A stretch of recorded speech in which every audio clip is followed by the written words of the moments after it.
नमस्कार साथियों, स्वागत है आप सभी का अंकित इंस्पायर्स इंडिया पर। मैं हूं अंकित अवस्थी और जैसा कि आप सभी बीते कुछ समय से लगातार एग्जिट पोल्स के माध्यम से यह जानने का प्रयास कर रहे हैं कि भारत में जहां 5 जगह चुनाव थे, जिनमें 4 राज्य और एक यूनियन टेरिटरी था, और उनमें भी सबसे ज्यादा हाई प्रोफाइल बंगाल, जिसके बारे में यह चर्चा हो रही है कि क्या इस बार सत्ता परिवर्तन हो जाएगा। अगर रिपोर्ट्स की माने तो 2021 में भी कुछ एग्जिट पोल्स ऐसा ही कह रहे थे कि बंगाल में दीदी का गढ़ ढह रहा है। तो क्या इस बार भी जिस तरह के एग्जिट पोल्स आ रहे हैं, जिनको आप संभवतः देख चुके होंगे, जिनमें मेजॉरिटी कहा गया है कि बीजेपी सत्ता में आ रही है, शायद एक दो ऐसे ही एग्जिट पोल हैं जिन्होंने टीएमसी की वापसी पर भरोसा जताया है। आज के इस सेशन में हम उन तमाम फैक्टर्स पर चर्चा करने वाले हैं कि यदि टीएमसी वापस आती है तो कौन से मेजर कारण रहेंगे, और अगर बीजेपी वापस आती है तो कौन से कारण रहेंगे, और इवन बीजेपी पहली बार आती है तो कौन से कारण रहेंगे। वर्ष 2011 से लेकर अभी तक लगातार पश्चिम बंगाल में सत्ता में काबिज टीएमसी आने वाले समय में भी क्या सत्ता बरकरार रख पाएगी, ये एक बड़ा सवाल है। वहीं दूसरी तरफ जितने भी जानकार हैं, जितने भी इस समय मार्केट के अंदर लोग उपलब्ध हैं, जिनका यह कहना है कि इन एग्जिट पोल्स में बहुत हद तक इस बार बीजेपी के द्वारा पुलिस का इस्तेमाल ना करते हुए पूरी तरह सीआरपीएफ को सुरक्षा की जो जिम्मेदारी दी, उसके चलते लोगों में वोट देने का विश्वास जगा और घर से वो बाहर निकलकर वोट देने पहुंचे। इतना जबरदस्त वोट दिए कि अब तक का इतिहास रच दिए। 90% से अधिक वोटिंग बंगाल में पहली बार हो रही है, और ऐसे में जब पश्चिम बंगाल के अंदर वोटिंग परसेंटेज 90% से ऊपर निकलता है तो 2011 की याद आती है, जब 2011 में 84% वोट हुआ था तो टीएमसी सत्ता में आई थी, और इस बार जब 90 से ऊपर वोट हुआ है तो माना जा रहा है कि पश्चिम बंगाल के अंदर लोग सत्ता परिवर्तन के लिए वोट देने बाहर निकले हैं। इसी वजह से पश्चिम बंगाल इस समय पूरे देश में सबसे ज्यादा डिस्कस्ड, सबसे ज्यादा चर्चित मामला बनकर निकल कर आया है। अगर हम बात करें तो 294 सीटों पर हुए मतदान में 92.84% वोटिंग होने का रिकॉर्ड दर्ज किया गया है। 2 फेजेस में हुए चुनाव में, जहां पहले फेज के अंदर 93.19% मतदान हुआ था 152 सीटों पर, सेकंड फेज में 142 सीटों पर 92.48% चुनाव दर्ज किया गया है। बंगाल के अंदर इतना बड़ा जो चुनाव के परसेंटेज हैं, वोटिंग परसेंटेज हैं, ये या तो परिवर्तन दर्शाते हैं या फिर विश्वास दर्शाते हैं। विश्वास का मतलब है कि एसआईआर के अंदर जिन लोगों का नाम कटा, कहीं वो लोग अपने और लोगों को यह कहने के लिए तो टीएमसी के पक्ष में मतदान कराने के लिए नहीं चले आए कि अगर आज मतदान नहीं किया तो जो रह गए उनका भी नाम कट जाएगा। या दूसरी तरफ जब केंद्र सरकार ने अर्धसैनिक बलों को, लगभग 2 लाख से अधिक अर्धसैनिक सैनिकों को पश्चिम बंगाल के पोलिंग स्टेशंस पर उतारा, तो क्या लोगों के अंदर पुलिस का जो डर है, जिसे कहा जाता है कि वो कहीं ना कहीं टीएमसी के ही एक्सटेंडेड कमांड है, क्योंकि वहां पर सिविलियन रूप में पुलिस काम करती है, टीएमसी के कार्यकर्ता वहां सिविल पुलिस बनकर काम करते हैं, तो क्या ऐसा तो नहीं कि पश्चिम बंगाल में पुलिस का जो डर था उसे हटाकर सीआरपीएफ की मदद से उन लोगों को वोट देने के लिए बाहर निकाला गया जो लोग कभी वोट देने से डरते थे। तमाम चीजें हैं, लोगों में जबरदस्त एक्साइटमेंट है इस बात को समझने का कि आफ्टर ऑल इलेक्शन कमीशन के ये आंकड़े कह क्या रहे हैं। इन आंकड़ों को डिकोड करने का प्रयास आज हम और आप भी करेंगे, क्योंकि अल्टीमेटली महिलाओं के वोट परसेंटेज का बढ़ जाना, अब तक के सारे रिकॉर्ड का टूट जाना, फीमेल वोटिंग का 92% 69% पहुंचना, जो दर्शाता है कि या तो ममता बनर्जी जो महिलाओं के लिए बात कर रही थी उनके पक्ष में महिलाएं निकलकर चली आई, या फिर एनडीए सरकार के द्वारा केंद्र के अंदर महिलाओं के आरक्षण को, महिलाओं का जो सदन के अंदर आरक्षण है उसके लिए लाया गया जो बिल था, वो बंगाल में महिलाओं के प्रति, उनके प्रति सिंपैथी लाने में कामयाब रहा। बहुत सी बातें इस समय पश्चिम बंगाल को लेकर हैं, और इन्हीं बातों पर, क्योंकि कहीं ना कहीं एग्जिट पोल के अगर मैं आपके सामने आंकड़े रखता हूं तो उनमें से बीजेपी को 140 से 200 सीटें देते हुए दिखाई जा रही हैं। देश के प्रमुख एग्जिट पोल्स का अगर मैं आपके सामने सार रखूं तो उनका मानना है कि बीजेपी पश्चिम बंगाल में 150 से 175 सीटें लेकर आ रही है। अगर देश के प्रमुख एग्जिट पोल में मैट्रिज, चाणक्य स्ट्रेटेजीज, पोल डायरी, प्रजा पोल, जनमत पोल, इनका देखा जाए तो ये सब लोग बीजेपी की सरकार बनते हुए दिखा रहे हैं। वहीं पीपल्स पल्स और जनमत पोल्स की अगर बात करें तो ये टीएमसी को फिर से आता हुआ दिखा रहे हैं। अगर इनका सबका एवरेज आउट भी कर दिया जाए तो 145 सीटें बीजेपी को मिलती हुई दिखा रहे हैं और टीएमसी को 142 सीटें मिलती हुई दिखा रहे हैं। बहुमत का आंकड़ा 148 है। बीजेपी का जो अपना इंटरनल सर्वे है वो खुद को 170 से अधिक सीटें मिलती हुई दिखा रहा है। अब इसी बात को आज के सेशन में हम एक्सपर्ट्स की मदद से समझने के लिए प्रयास करेंगे, क्योंकि अल्टीमेटली अगर ये जीतते हैं तो कौन सा कारण होगा, ये जीतते हैं तो कौन सा कारण होगा, अगर ये हारते हैं तो कौन सा कारण होगा, अगर ये हारते हैं तो कौन सा कारण होगा। तो चलिए आज के सेशन में एक्सपर्ट्स के साथ सीधे कनेक्ट करते हैं। मेरे साथ में हैं सज्जन कुमार जी, जो प्रमुख सेफोलॉजिस्ट हैं, बंगाल में लंबे समय तक समय बिता करके अपनी रिपोर्ट लेकर के आज हमारे स्टूडियो में उपलब्ध हैं, उनसे चर्चा करेंगे। और दूसरे हैं अजीत द्विवेदी जी, वेटरन पत्रकार हैं, अक्सर चुनावों की कवरेज के लिए और चुनावों पर अपनी व्याख्या के लिए जाने जाते हैं। तो आइए सीधे डिस्कशन में। तो सर स्वागत है आपका। आप सबने इतना अपना कीमती समय निकाला है भाई, बहुत बहुत धन्यवाद। और जैसा कि हमारे शो की थीम है, हमने अपने सेशन के अंदर ये परिचय तो दे दिया है कि आप दोनों महानुभूति कौन हैं। अब सीधा मुद्दे पर पहुंचते हैं और मैं आपसे कट टू कट दो बातें करूंगा। क्वेश्चन सिंपल है, टीएमसी जीतती है तो क्या होगा, टीएमसी हारती है तो क्या होगा, बीजेपी जीतती है तो क्या होगा और बीजेपी हारती है तो क्या होगा। क्योंकि एग्जिट पोल्स में मेजॉरिटी एग्जिट पोल्स जीतता हुआ बीजेपी को दिखा रहे हैं, लेकिन 2021 का आंकड़ा हमारे सामने है, जहां 2021 में भी कुछ एग्जिट पोल्स ने बीजेपी को जीतता हुआ दिखाया था। फाइनली टीएमसी रिपीट हुई थी।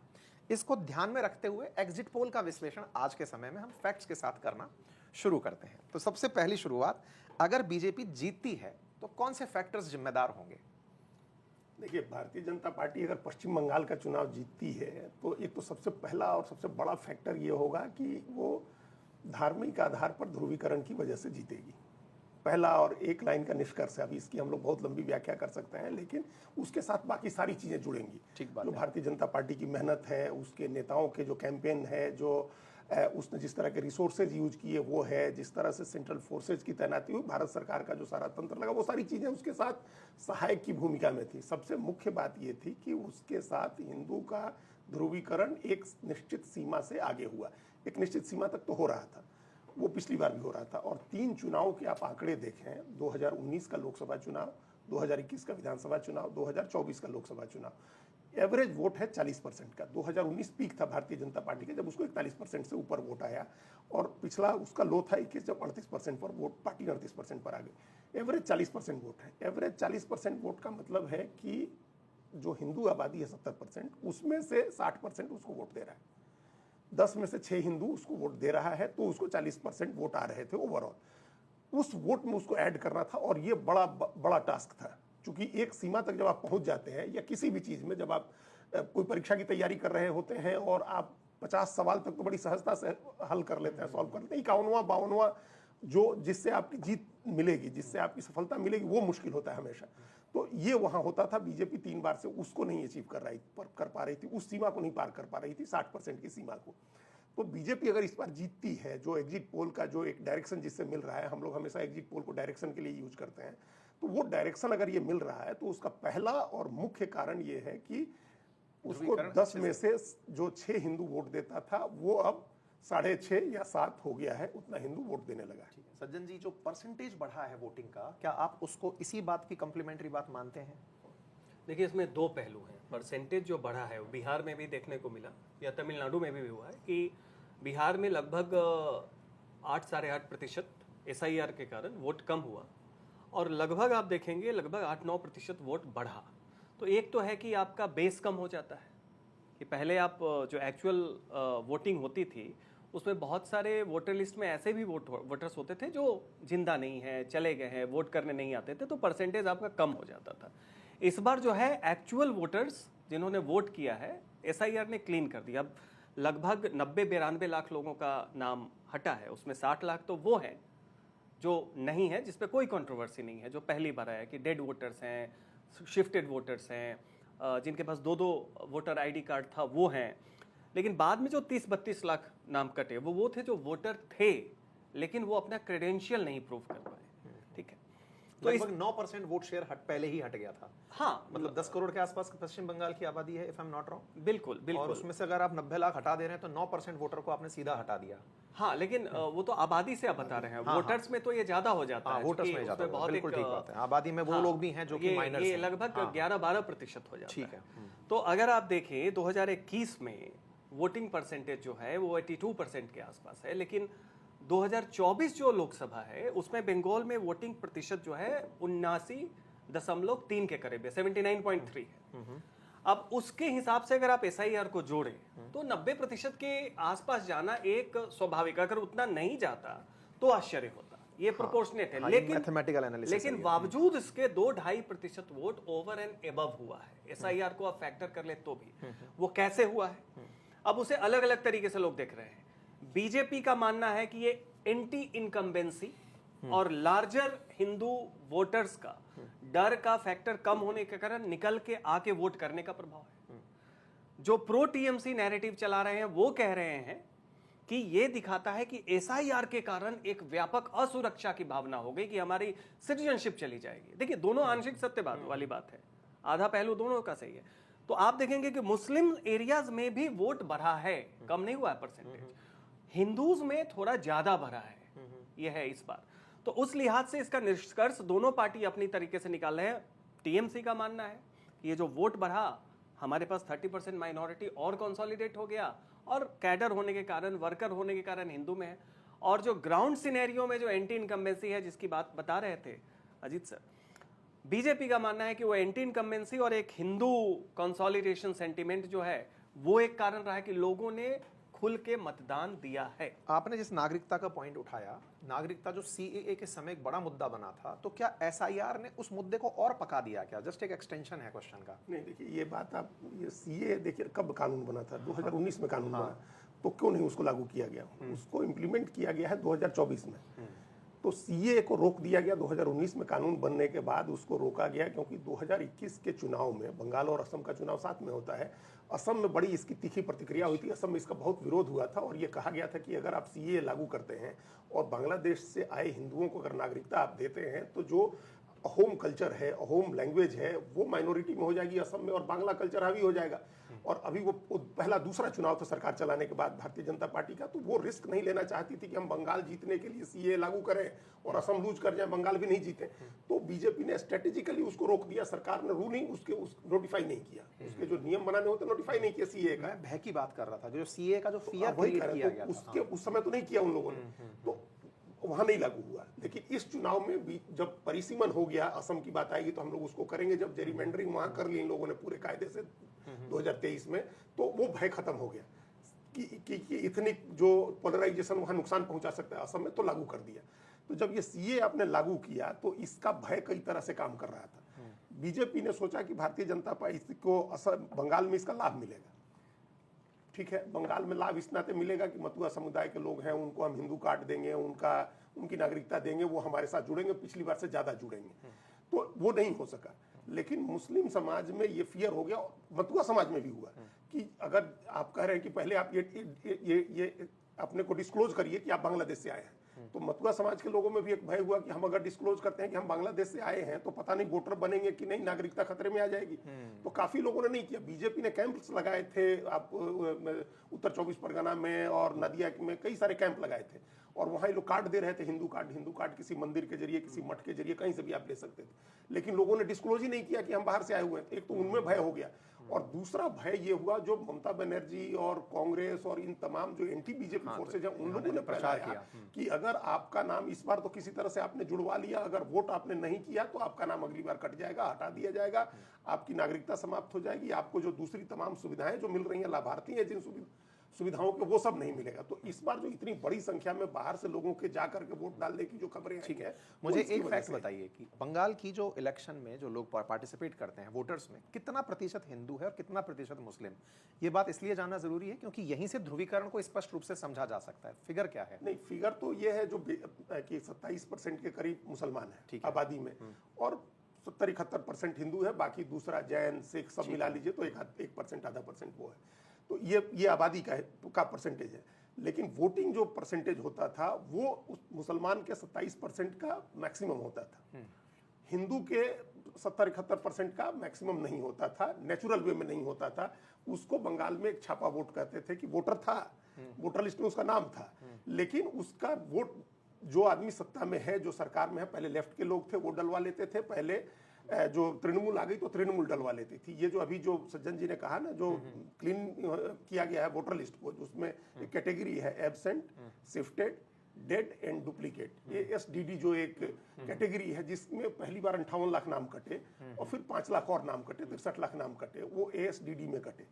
तो वो उस पर किसी को आपत्ति नहीं थी और वो एक बड़ा जो झटका जिसको कहेंगे वो TMC को तृणमूल कांग्रेस को लगा, क्योंकि जो सत्ता में है वो अपने पक्ष में, वो वहाँ पे साइंटिफिक रिगिंग टर्म चलता है सीपीएम के जमाने हाँ वही जिसको छापा वोट, बार बार पॉपुलर उसमें छापा वोट कहते थे, जो नहीं है उसको किसी और से वोट दिलवा और दिया। बंगाल के डाल दिया, रूलिंग पार्टी ने डाल दिया, जो हर जगह होता था। एक बंगाल में कल्चर ये भी है, 1 बजे से 4 बजे का टाइम ऐसा है दोपहर में कि बंगाली लोग आराम करते हैं घर में, और ये हमेशा वोटिंग है तब भी आराम करते थे, और उसका लाभ उठाती थी तृणमूल कांग्रेस। उस टाइम में उसके जो लोग अंदर बैठे रहते थे, अच्छा आइडेंटिफाइड है पोलिंग एजेंट, तो वो एक हिम्मत नहीं कर सकता, उसको आइडिया है कि चुनाव के बाद क्या उसके साथ हो सकता है, तो वो मुंह बंद रखेगा और हर बूथ पर आपने मान लीजिए जैसे 100 वोट भी डलवा लिए, 1000 का बूथ है, 10% वोट आपने डलवा लिए तो आपने पहले ही उतने स्टेप आप अहेड हो गए। तो ये होता था। तो इस बार कहा गया है कि पोलिंग स्टेशंस पर जो लोकल पुलिस है उसकी जगह सीआरपीएफ तैनात की गई है, तो क्या आप उसे बड़ा कारण मानते हैं कि एक तरफ तो एसआईआर ने सफाई की, प्लस छापा वोट को रोकने में अर्धसैनिक बल जो केंद्र की तरफ से डिप्लॉयड थे, उन्होंने पुलिस, जिसको कि टीएमसी का एक्सटेंडेड काडर कहा जाता था, उसका भय कम हुआ, क्या आप ऐसा कुछ देखते हैं? जबरदस्त कारण है ये। हम लोगों ने जब पहले चरण का चुनाव हुआ तो जंगल महल की मैं बात बता, बहुत सारे परिवार ऐसे हैं जिसको हम लोग काफ़ी समय से लॉन्गिट्यूडनल सर्वे में बार बार जाते हैं, तो बिल्कुल ये अनुभव कि जब वो बूथ पे गए, एक भी स्टेट पुलिस का कर्मी नहीं था, वो उनके लिए बहुत ही पॉजिटिव साइन था। क्यों? क्योंकि बाकी जगह हिंदुस्तान में, बाकी राज्यों में पुलिस को बायस्ड बताया जाता है। बंगाल में पुलिस बायस नहीं होते, बंगाल में पुलिस पार्टी की कैडर होती है, पुलिस चुनाव लड़ती है आपका। तो ऐसे में जो साइकोलॉजिकल एक फैक्ट ऐड कर देता हूं कि पश्चिम बंगाल में, जैसे मैं राजस्थान का मूल निवासी हूं, तो हम ये कहते हैं कि एक विधानसभा क्षेत्र के अंदर लगभग 5 पुलिस स्टेशन होते हैं। तो पश्चिम बंगाल के अंदर एक विधानसभा क्षेत्र में एक ही पुलिस स्टेशन है, तुलनात्मक रूप से पुलिस स्टेशन की संख्या कम है। दूसरी तरफ अगर मैं राजस्थान का उदाहरण लूं, हालांकि मानक नहीं है, ये समझाने के पॉइंट ऑफ व्यू से है, एक पुलिस स्टेशन में जहां 20 से 25 पुलिसकर्मी होते हैं, बंगाल के अंदर उनकी संख्या 10 से 15 ही बताई गई है। ऐसे में वहां पर सिविल या वॉलेंटियर जो लोग पुलिस करना चाहते हैं उनकी संख्या ज्यादा बताई जाती है। तो ऐसे में होता यह है कि पुलिस में वॉलेंटियर पुलिसिंग, जिसमें आम जन ये कहता है कि मैं पुलिसिंग की मदद करूंगा चोर पकड़ने में, यातायात प्रबंधन में, आपदा प्रबंधन में, इस समय पर पार्टी कार्यकर्ताओं को ही उस पुलिसिंग में ज्यादा मदद दी जाती थी। ये बने हुए जो वॉलेंटियर पुलिसकर्मी थे, इनका इलेक्शन में भी उपयोग होने लगता था। वो उपयोग नहीं, दुरुपयोग था, क्योंकि पार्टी से बायस्ड व्यक्ति ही अगर पुलिसिंग कर रहा है तो वो अपने को मजबूत करने का प्रयास करेगा ताकि अगली बार सत्ता आए तो उसकी नौकरी ना जाए। तो अगर मैं इस फैक्ट को ऐड कर पाया तो प्लीज कंटिन्यू कीजिए। बिल्कुल बिल्कुल सही बात है। वो जो सिविक वॉलंटियर की बात की, ये टीएमसी ने शुरू किया। आप पूरे हिंदुस्तान में कहीं नहीं देखेंगे कि नेशनल हाईवे पे पुलिस बैरियर लगा।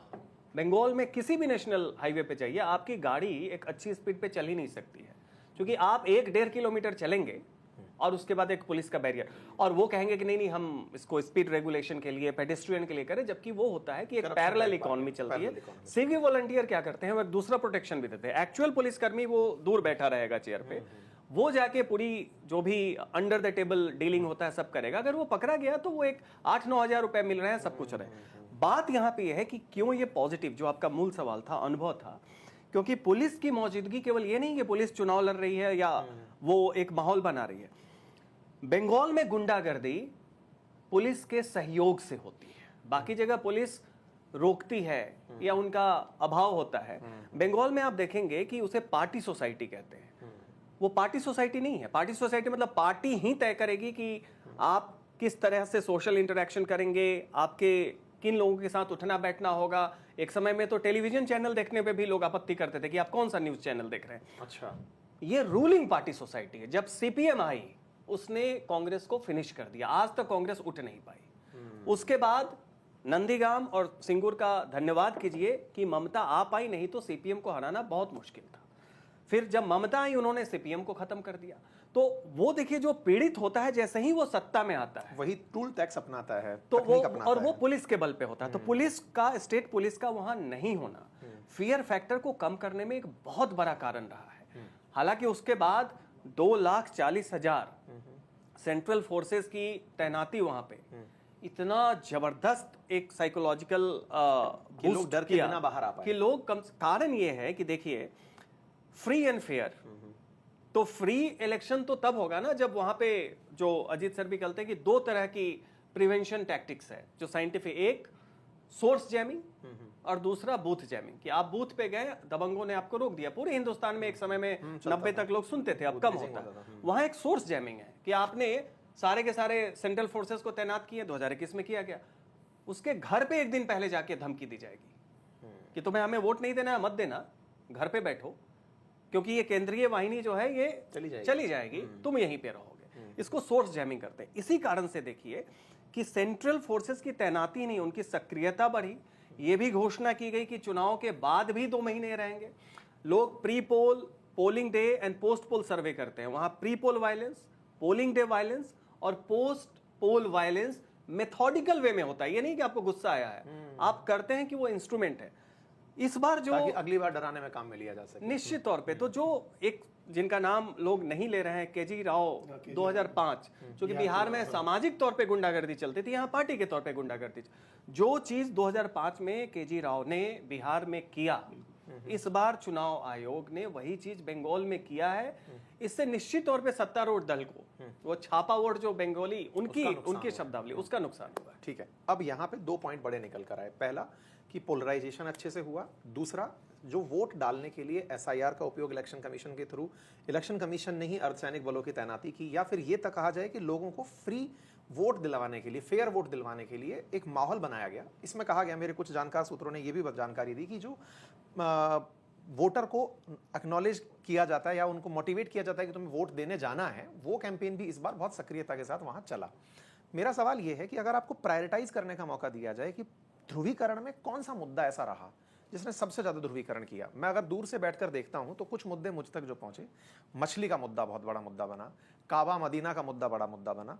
ये मुद्दे आपकी नजर में अगर कहा जाए कि कौन सा ऐसा पॉइंट था जो ट्रिगर पॉइंट बना कि ये तो बांट कर ही रहेगा, क्या लगता है?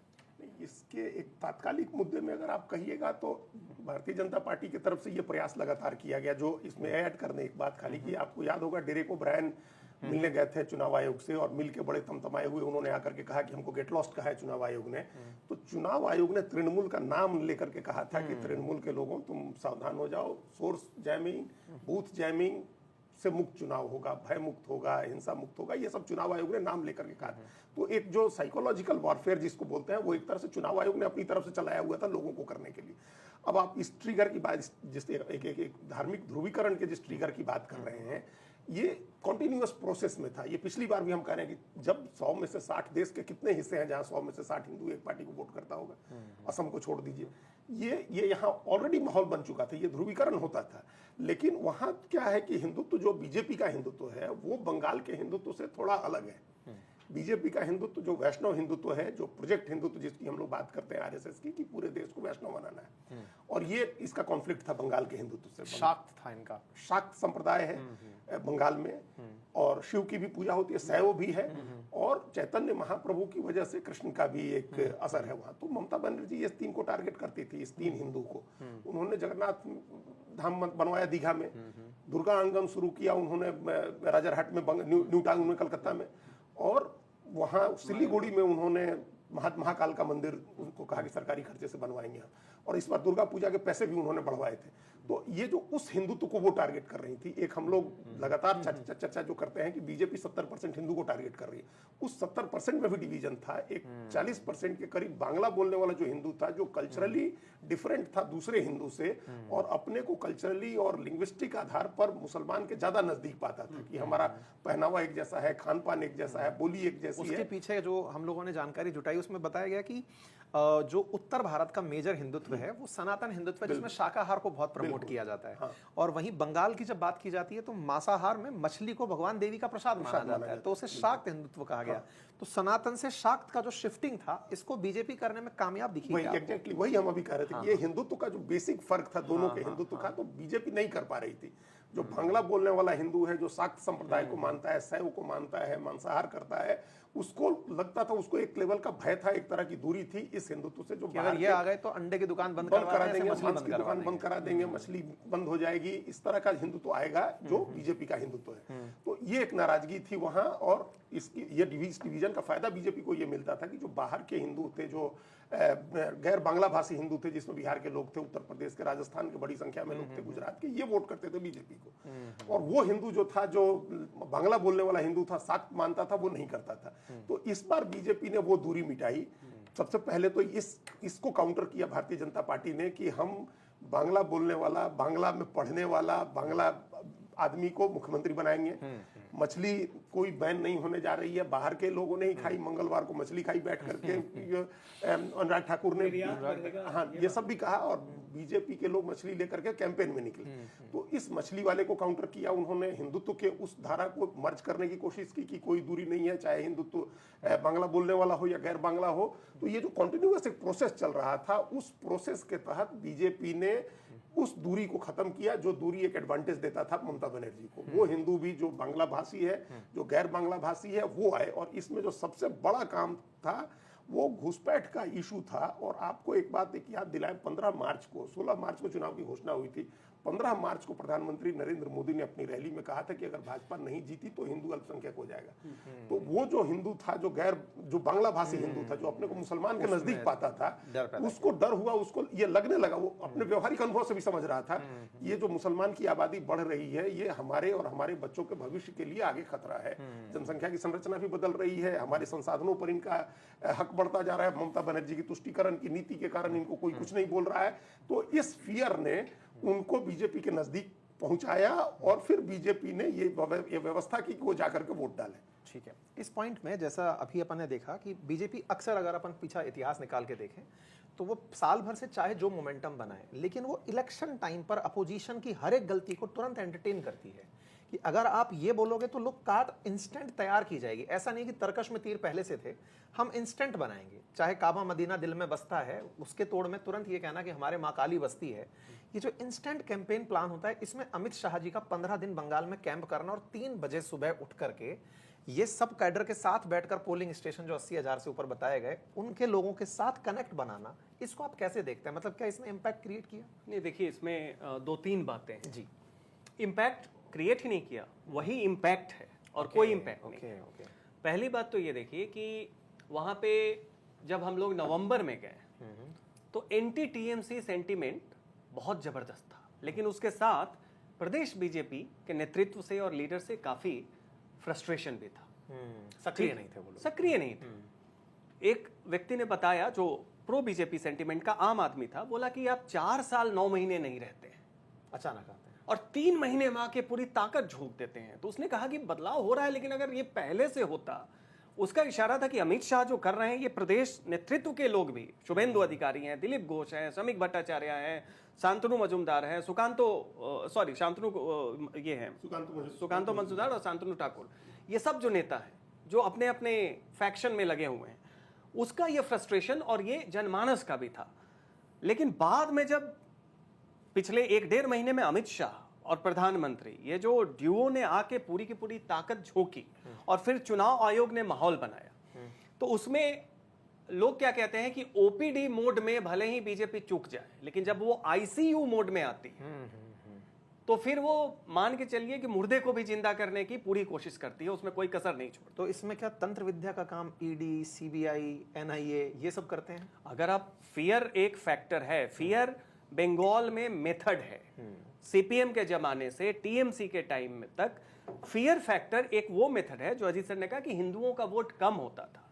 कारण ये था कि उसमें हिंदी भाषी लोग होते थे। अब आप चले जाइए हावड़ा में, आप चले जाइए चौरंगी में, एंतले में, जोरा साको में, जहाँ पे मारवाड़ी या हिंदी भाषी बिजनेसमैन बड़े बड़े, उनके कॉलोनी के आगे टीएमसी का एक गुंडा, वहां गुंडा ही कहा जाता है, वो बाइक पे बस वो खड़ा हो जाता था, लोग देखते थे और वोट देने नहीं निकल।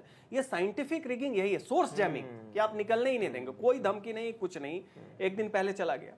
अब इस बार जो ईडी का या आप कहिए एनआईए की भी वर्दी पहन के बहुत लोग घूम रहे थे, ये साइकोलॉजिकल वॉरफेयर है। कारण ये है कि जिस वोटर को आप सोर्स जैमिंग या ये कहना कि परसेप्शन में कुछ भी कर लो, आएंगे हम ही फिर देख लेंगे, तो ये परसेप्शन वॉर को जीतना जरूरी था।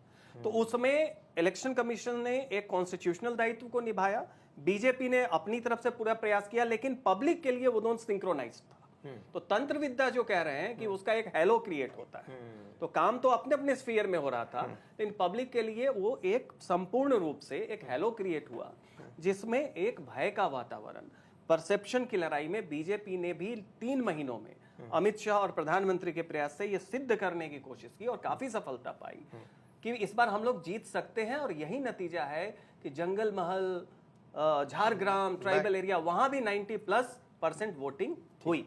तो क्या मैं इसको ये कह सकता हूं कि डर को डर से डराने का प्रयास किया गया?